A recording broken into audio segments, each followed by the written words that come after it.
Chicken কষা। যারা chicken পছন্দ করেন তাদের জন্য খুবই মজার একটা খাবার। আর চিকেন কষাটা যদি হয় দেশি মুরগি দিয়ে, তাহলে এর টেস্টটা দ্বিগুণ বেড়ে যায়। আজকে আমি দেশি মুরগিটা একদম দেশি স্টাইলে রান্না করে দেখাবো। ঘরোয়া উপকরণ দিয়ে চিকেন কষা কিভাবে তৈরি করা যায় সেই রেসিপিটা আপনাদের সাথে শেয়ার করব।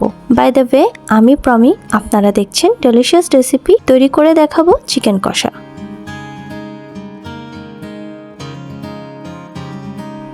চিকেন কষা তৈরি করার জন্য আমি এখানে 1 কেজি পরিমাণের দেশি মুরগি নিয়েছি, আর আমি মুরগির চামড়া সহ নিয়েছি। চিকেনের পিসটা আমি একটু ছোট রেখেছি যেন কম পানি দিয়ে তাড়াতাড়ি সেদ্ধ হয়ে যায়। প্রথমে আমি এখানে দিয়ে দেব 1.5 টেবিল চামচ পেঁয়াজ বাটা, 1 টেবিল চামচ আদা বাটা, 1 টেবিল চামচ রসুন বাটা, 1/2 টেবিল চামচ দিয়েছি জিরা বাটা, বাদাম বাটা দিয়েছি 1 চা চামচ, 1 চা চামচ ধনে গুঁড়া, 1 চা চামচ হলুদের গুঁড়া, 2 চা চামচ মরিচের গুঁড়ো, 1 চা চামচ দিয়ে দিলাম গরম মশলা গুঁড়ো, পরিমাণ মতো লবণ এবং গোটা গরম মশলা, আর 1 টেবিল চামচের মতো সরিষার তেল দিয়ে হাতে মাখিয়ে নেব। যেহেতু হাতে মাখা চিকেন কষা করব, সেহেতু অবশ্যই হাতে ভালো করে মেখে চিকেনটা আধা ঘন্টার জন্য ম্যারিনেশন করে রেখে দিতে হবে। আধা ঘন্টা পর চিকেনটা রান্না করার জন্য আমি একটা প্যানে 1 টেবিল চামচ সয়াবিন তেল গরম করে নিয়েছি, আর এখানে আমি 1/2 কাপ পেঁয়াজ কুচি তেলে দিয়ে দিয়েছি। পেঁয়াজটা একটু নরম হয়ে আসলে আমি ম্যারিনেশন করা চিকেনটা এখানে দিয়ে দেব, আর দিয়ে ভালো করে পেঁয়াজ আর তেলের সাথে মিশিয়ে নেব।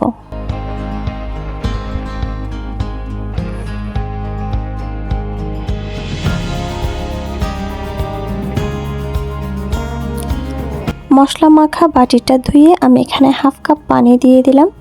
পুরো চিকেনটা আমি খুব কম পানি দিয়ে সেদ্ধ করব, আর ছোট আঁচে সেদ্ধ করব। যেহেতু এটা চিকেন কষা, মশলাটা একদম চিকেনের সাথে মাখা মাখা হবে, সেহেতু প্রথম পর্যায়ে এত বেশি পানি দেওয়া যাবে না, খুব ছোট আঁচে এটা সেদ্ধ করতে হবে। প্রথমত আমি মিডিয়াম আঁচে এটা রান্না করছি, আর চিকেন থেকে যথেষ্ট পরিমাণ পানি বের হয়েছে।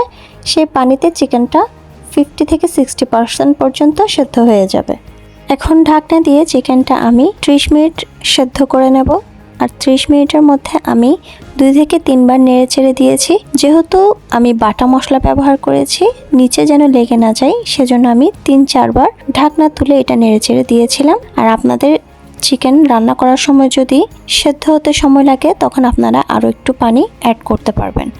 তো আমার চিকেনটা 30 মিনিট পর সেদ্ধ হয়ে গেছে এবং উপরে তেলটা খুব সুন্দর উঠে এসেছে। ঝোলটা এরকম মাখা মাখা হবে। চিকেন কষাটা মূলত এরকম মাখা মাখাই হয়। সবশেষে খুব সুন্দর একটা ফ্লেভারের জন্য আমি এখানে 4-5টা কাঁচামরিচ দিয়ে দিলাম। প্রথম থেকে শেষ পর্যন্ত রান্নাটা আমি স্লো কুক করেছি, মানে খুব কম আঁচে রান্না করেছি। আর এভাবে রান্না করলে মশলাটা চিকেনের ভেতর পর্যন্ত যাবে, আর মাংসটা সফট হবে, আর খেতে অসম্ভব মজা হবে। শুরু থেকে শেষ পর্যন্ত আমি যেভাবে রান্না করে নিয়েছি, পুরো প্রসিডিউরটা মেনটেন করলে একবার সবাইকে রান্না করে খাওয়ালে ইনশাল্লাহ বারবার সবাই খেতে চায়। চিকেন কষাতে গা মাখা ঝোলটাই বেশি ভালো লাগে। আমার আজকের রেসিপিটা যদি আপনাদের ভালো লেগে থাকে, তাহলে প্লিজ আমার ভিডিওতে লাইক দিতে ভুলবেন না। এই ধরনের মজার মজার রেসিপি পেতে চাইলে আমার চ্যানেলটাকে সাবস্ক্রাইব করে দিন, আর পাশে থাকা বেল বাটনটা প্রেস করে রাখুন। আর আমার ফেসবুক পেজটা সবাই ফলো করতে ভুলবেন না, লিঙ্কটা ডেসক্রিপশন বক্সে দেওয়া থাকবে। আজকের ভিডিওটা এখানে শেষ করছি। সবাই ভালো থাকবেন। আল্লাহ হাফেজ।